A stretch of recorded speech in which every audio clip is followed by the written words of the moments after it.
कि सैयद आलम नबी जो Shah Medina Medina जाए तेरे नबी दिल न रवाना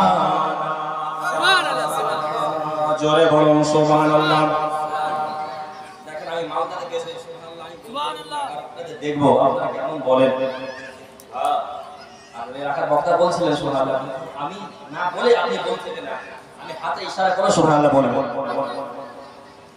सैयद आलम नबी जो शाह मदीना मदीना जाए तेरे नबी दिल न रवाना और वो काफिर मक्का से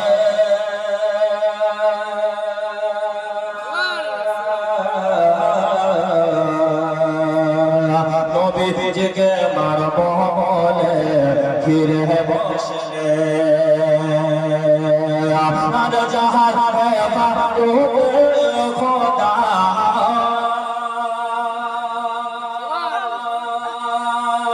पठालन मदीना मदीना जाए तेरे नबी दिल न रवाना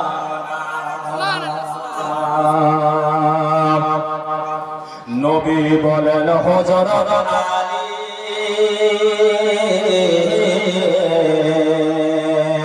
बिछानाते শুয়ে যাও তোমারে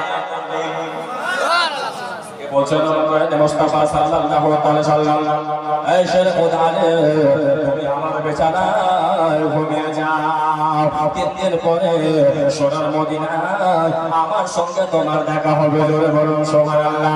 বাবাজি ভাই রাগো ওটা ছিল মরদের বিছানা, কিন্তু বাবারে আমার দুই ভাগের জবান দ্বারা বেরিয়ে গেছেন আমার দয়াল মুস্তাফা সাল্লাল্লাহু আলাইহি ওয়াসাল্লামের জবান দ্বারা যে জিনিসটা বেরিয়ে গেছে জীবনে তার ওই সময় তার মরণ হবে না।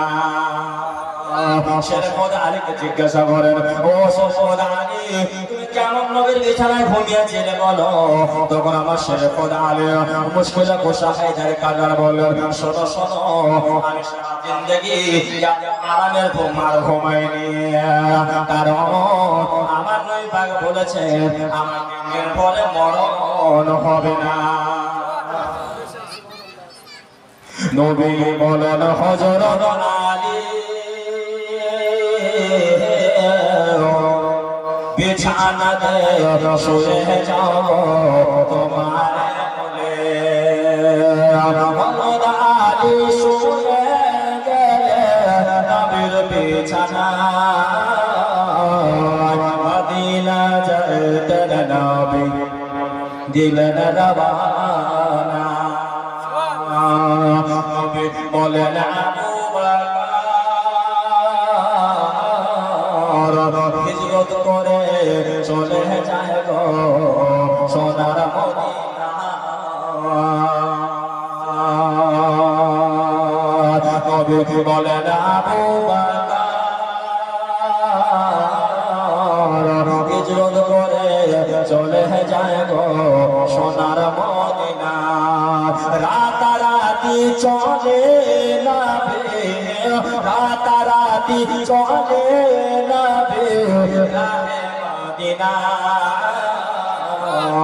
মদিনা যেতেন নবী দিলেন রওয়ানা।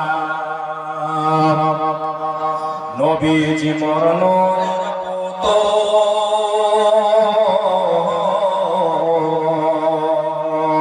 সহার করে নাম রাখিলেন মুহাম্মদ রাসূল। আর মাফ করায়া নিবে নবী মাফ করায়া নিবে নবী উম্মতের গুনাহ।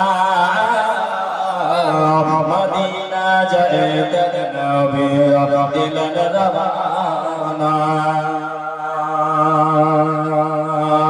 নবী বলেন আবু বকর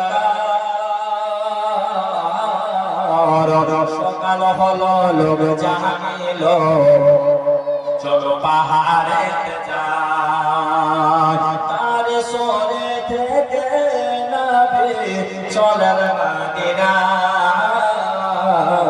মদিনা যাইতেন নবী দিলেন রওয়ানা